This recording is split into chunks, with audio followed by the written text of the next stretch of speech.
Hello and welcome to Experience of the Soul. This is a weekly space to help you grow, prosper, and take ownership of your life. Today we're getting into an unpopular dialogue. This episode is all about empowerment, reclaiming your agency, reconnecting with spirit, and gently asking the question that opens the door to real transformation. So we invite you to listen with an open heart and allow what resonates to meet you exactly where you are. Hello and welcome to the Experience of the Soul podcast. My name is Cynthia Alice Anderson. I'm the host. I'm here today in my new home studio. So happy to be coming to you from here today.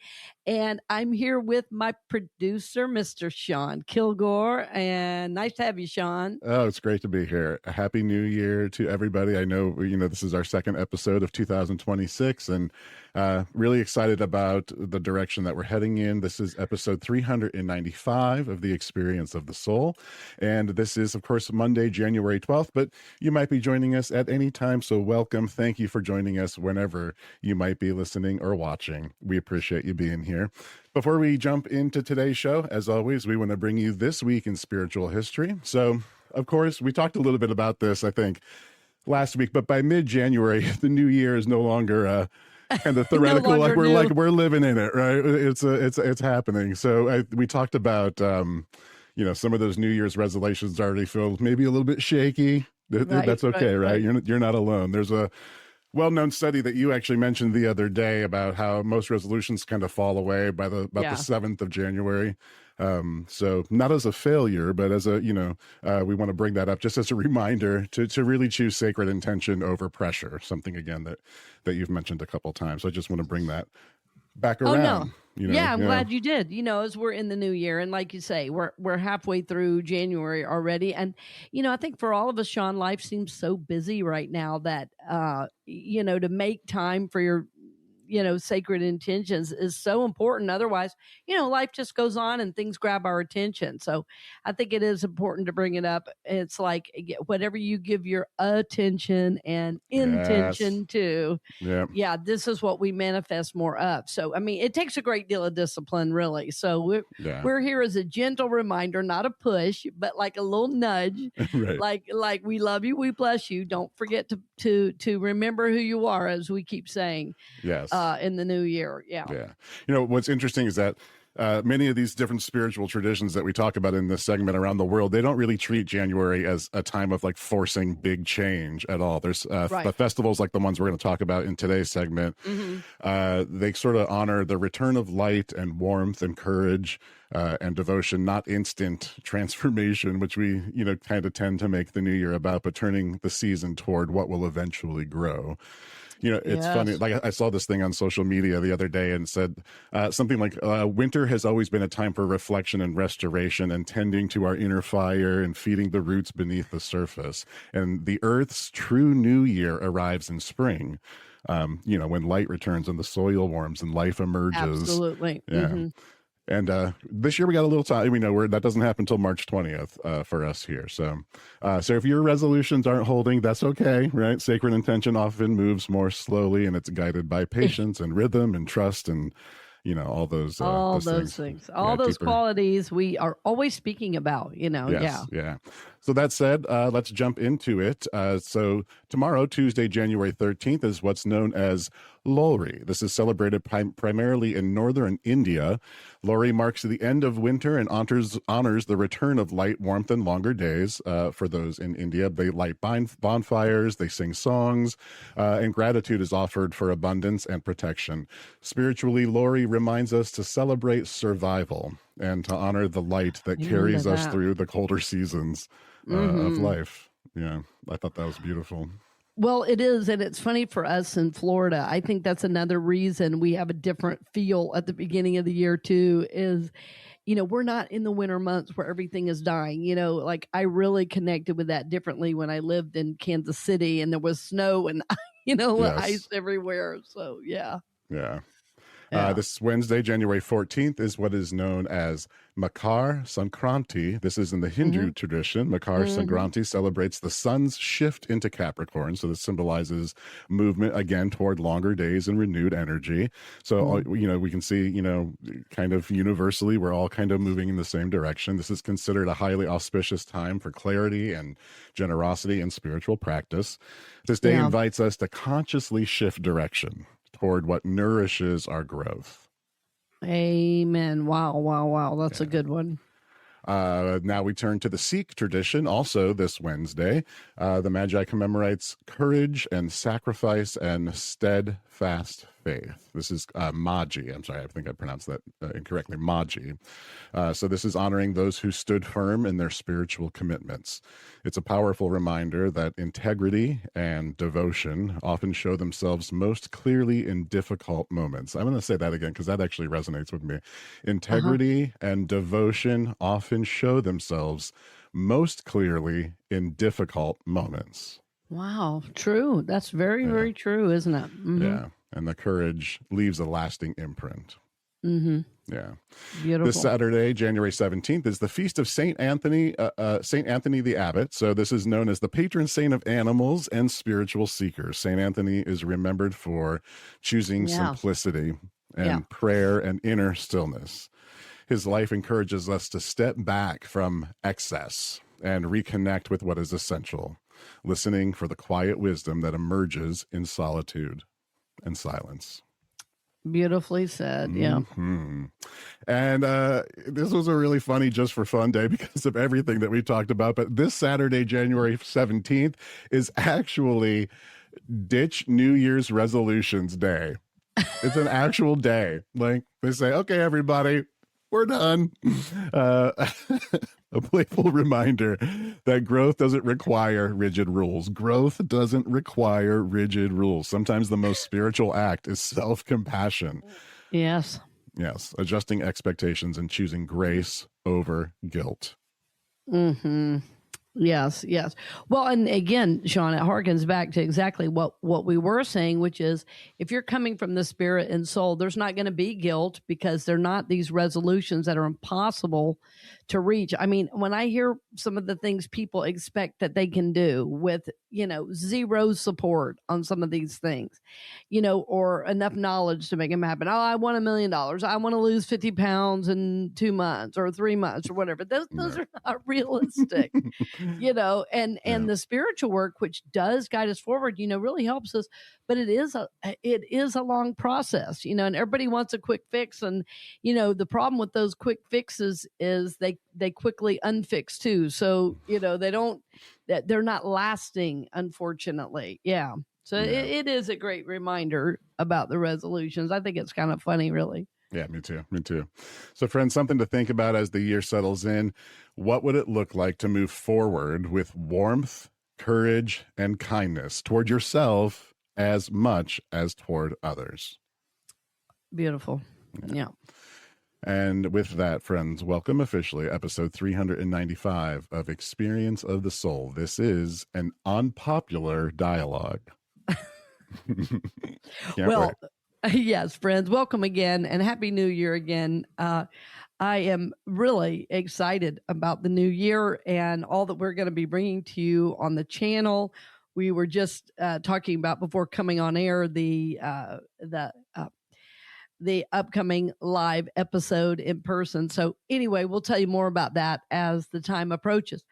But my friends, I want to have what I call an unpopular dialogue. And as the new year has begun, as we've been saying, we're not quite halfway through the month of January, and our resolutions have gone by the wayside. But most of you that are holding sacred intentions are continuing to move forward, and you have very specific dreams, goals, and desires. And it's very common for us, especially in the U.S., to be thinking about next steps at the new year. For us, it's a time of new energy. We often think of, okay, what do I want to do this year? And so many of us on the spiritual journey did that powerful release on December 31st. So what we've done is paved the way for, new and exciting energy in our life and world. And, the next few weeks, we want to be talking about how you do actually move into experiencing those things. And part of the unpopular dialogue aspect is that we, in fact, are personally responsible for what is coming into our life and world. And so much of our country, so much of the world itself right now is looking for someone to blame. I come back to this idea often because I feel like we are taking away our own power when we look outside of us for somebody to blame. And so, as this is a rich time of thinking about moving forward, of what do we want to manifest, in the new year. I just had an old friend reach out about the mastermind, which was so great that we started last week, to join us. It meant the world to me because this is somebody I've seen manifest and move forward. I thought it was great. Here we are in another January, and here she is ready to move forward again. A couple of other gentlemen, my other mastermind, was just chock full of amazing people ready to do this very thing. And the one consistent aspect of all of these individuals that are taking my classes is they are responsible for their life and world. They are personally responsible, and that they are setting goals. They are making a daily they're making daily times to connect and be with God. They are doing their personal work by doing individual sessions, seeking to know more of how they're getting in the way of their own growth and forward movement. And this is what I want to bring to light to us, that you are more powerful than you think. And I thought it was so interesting that as Sean interviewed me last week, that this idea kept coming forward, that I mentioned in that show that after I turned 50, something changed, and I realized if there's something not happening in my life and world that I want or desire, I just need to look here for the reason why. I know there's nobody to blame. Having said that, do we all have things we have to overcome? We do. Some of us have cultural issues. Some of us have issues that we carry literally in our DNA. Some of us have childhood wounds, or I should say all of us have childhood wounds. So I'm not saying we don't have things that impact our soul journey and process. What I'm saying is that we have the power to overcome any of those things. A scripture that I've been working with again after so many years. It's been really interesting to come back to this scripture in John 1. There's a scripture that says, the light shines in the darkness, and the darkness did not overcome it. The light shines in the darkness, and the darkness did not overcome it. So no matter what you have been through, no matter what is going on in your life and world, you have the power to dream big, and to make those dreams, goals, and desires manifest. So, my friends, the unpopular dialogue is asking ourselves the question, where am I in this? If there's something I need, want, desire, and I'm dreaming of, and I keep not manifesting it, where am I in this? So we have to look in the mirror and ask ourselves a very unpopular question. Where am I in this? If I want something, if I desire something, and I'm not moving forward, where am I in this? Where am I in this? Why am I not moving forward? And that's where the soul work comes in. Now, as we talk about the soul work, sometimes it sounds arduous, like, soul work. And sometimes it is. But what I find it to be most of the time is pretty exciting, because I can see that whatever the blocks were, that those are healable and movable. So that means I'm in the driver's seat of what energy I invite into my life, what energy I allow to guide my life. And then if there's energy that needs to be released, I release that out of my life. And often they're just self-defeating, self-limiting habits and beliefs. In other words, the only thing keeping me from manifesting my dreams, goals, desires, and intentions is my very own self and my limited view of what I'm capable of doing and being. That said, as I grow and develop, as I age, I have a brother-in-law I love who will often say, "Well, as we age," and so as I age, I know anything is possible for me, but I also know it's less about having and more about being. Like, who do I really want to be? What is the legacy I want to leave for my son, my family, for those I love, for spiritual communities I've served? What is a legacy I want to leave?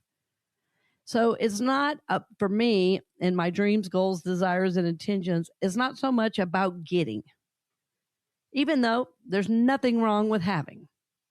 It's more about the quality of my life, the peace that I feel, the joy that I have, the time that I have for family and connection. It's knowing God at the very heart and soul of me.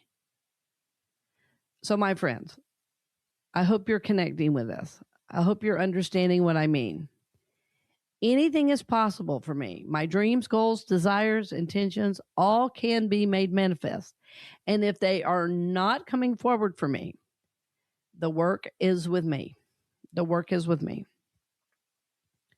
So, part of my work, you've heard me talk about this many, many times, and I wanted to bring it to the forefront today because so often, whatever I'm experiencing, many people tell me that it helps them because they're right there. And it's amazing how spirit guides my process and that it supports you. I'm so grateful when that happens. I've been in a process. I restarted my 70 times 7 forgiveness practice. I just went through a big move. I've had a lot going on, both personally and professionally, all good. I'm so happy, excited, delighted. I'm at peace. I feel a lot of support, from the universe. But when so much is going out financially and so much is going out energetically, I start to ask myself, okay, is there forgiveness work I need to do to get back in the flow? And of course, for all of us, we have busy times and that's fine. But my sense is as I moved into this, new arena of my life, that there are certain ways of doing, certain ways of thinking and being that need to be released so I can be fully present to myself and really experiencing as I want these dreams, goals, desires, and intentions. I'll give you a very clear example, which is that a few years ago, I decided I really wanted to live by the water. And where I grew up, we didn't have a big body of water. I grew up in Georgia, but there was a creek, that ran through our property that I played in most every day. I mean, of my childhood, even up until my teenage years, I went there so often to pray or to just sit and think. And I was actually meditating, even though I didn't know what that was. So water has always been very special to me. And then in this move over here, it is such a manifestation of a dream I had several years ago. And as I held this dream, goal, desire, and intention, my first thought was that I was going to be moving back to Georgia after my son graduated, and my life took a very different turn. I met someone very unexpectedly, and life is a joy. And not only did I meet someone incredible who has kids as well, that brings me a lot of joy as well. But I also get to be by the water, which was an intention. So, my friends, it's amazing to watch how we start to set those intentions and then just have faith in the process as we move forward. We set our intentions, we move forward, and then we release what no longer is in alignment with that new energy and consciousness. So I was telling you that about the water because my work was to really release any resistance to being able to have what it is I want and desire.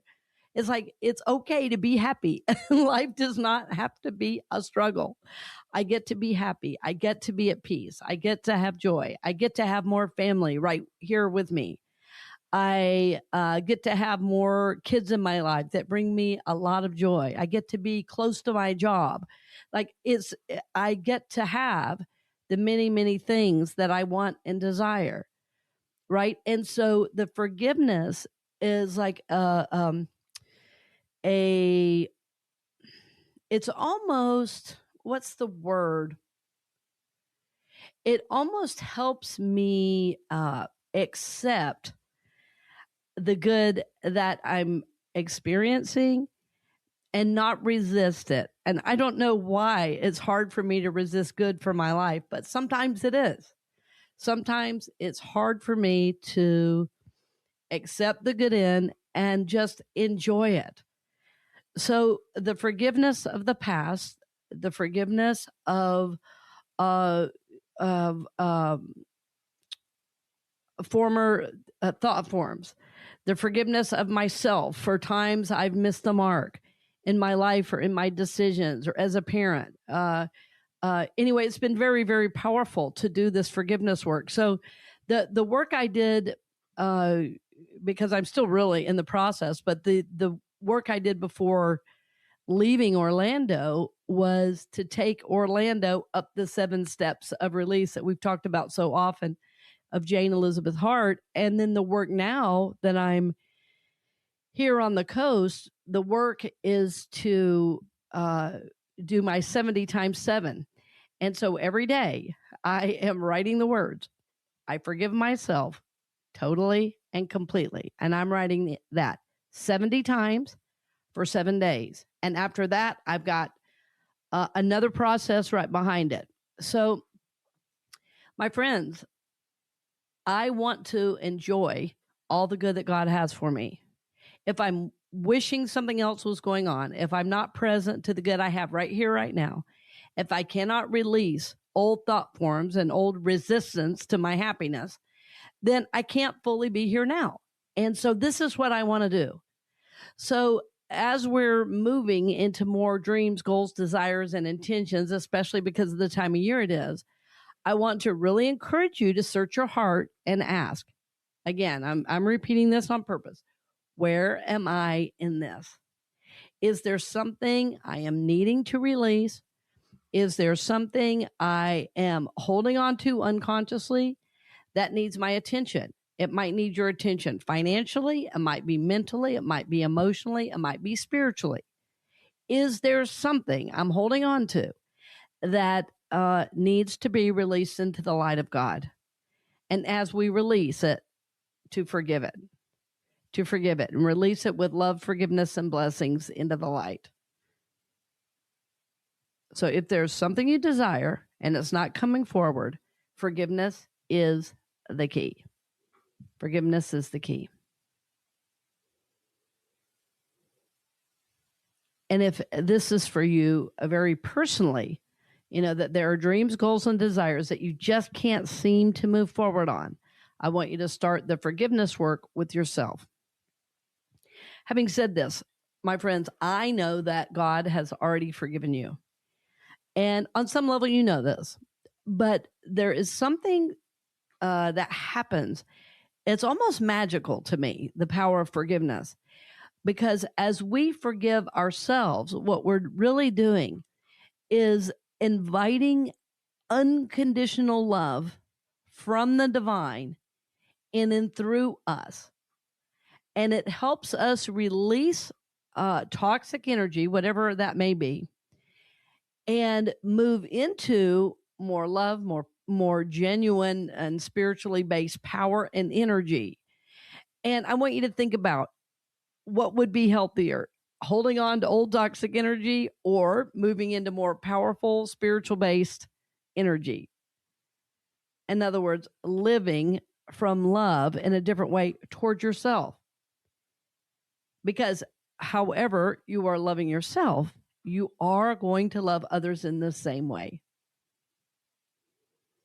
One of my mentors, I was listening to an old talk of hers the other day.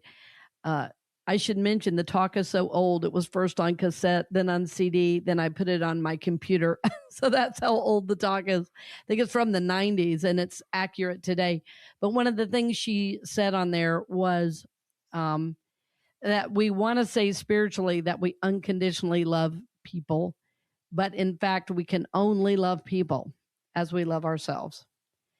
And it's why so often we talk about forgiveness and self love, is because we know when we truly do love ourselves, that's how we love everyone. That's all we can do, because that's the only way we know.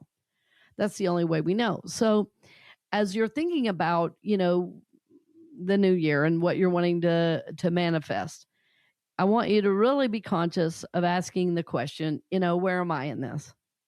Where am I in this? And am I keeping myself from a dream, goal, desire, or intention?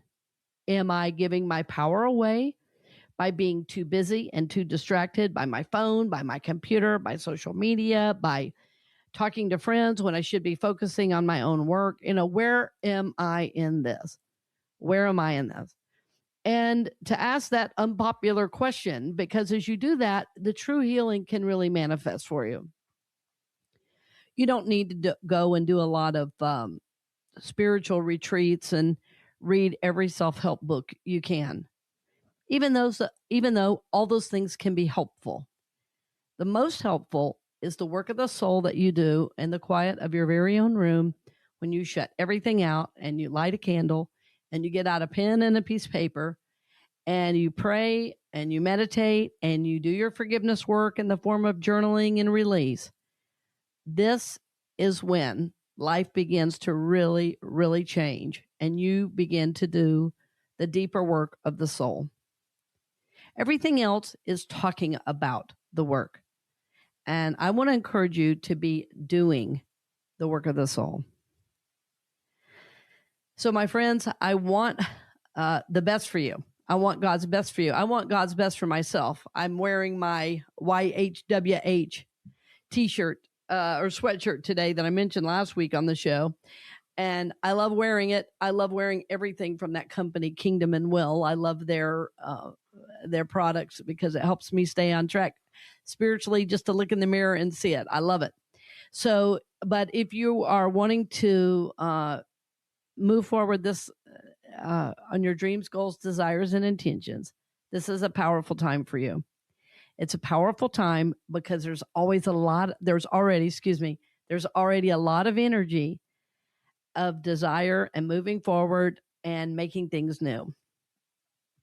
You'll hear a talk, or maybe it was from last week, but you'll hear a talk coming out on the podcast channel.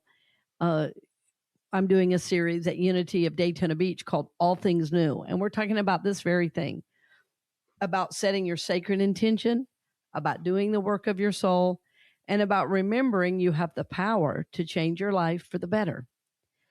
So as you do the work and as you get clear, and I hope you're thinking about, next steps for yourself, but as you get clear about dreams, goals, desires, and intentions, that as you write them down and as you start to, visualize and do the work, if something's not moving forward, ask yourself the unpopular question, have that unpopular dialogue with yourself.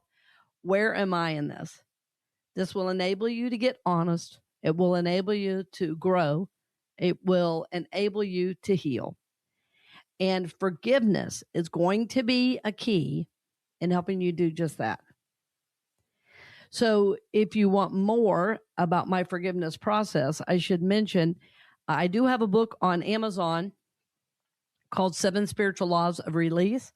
I also have a book called Intentions, which is the daily journal process. Either of those would really support your journey, especially as you're doing the deeper work, because it'll help you give a task to do, and that task will help take you deeper and start that journaling process for you. That said, you don't have to purchase anything. Simply sit down with a pen and paper, and every day for 7 days, write, I forgive myself totally and completely. Write it 70 times for 7 days. I encourage you to go to sleep saying, I forgive myself totally and completely every night till you fall asleep.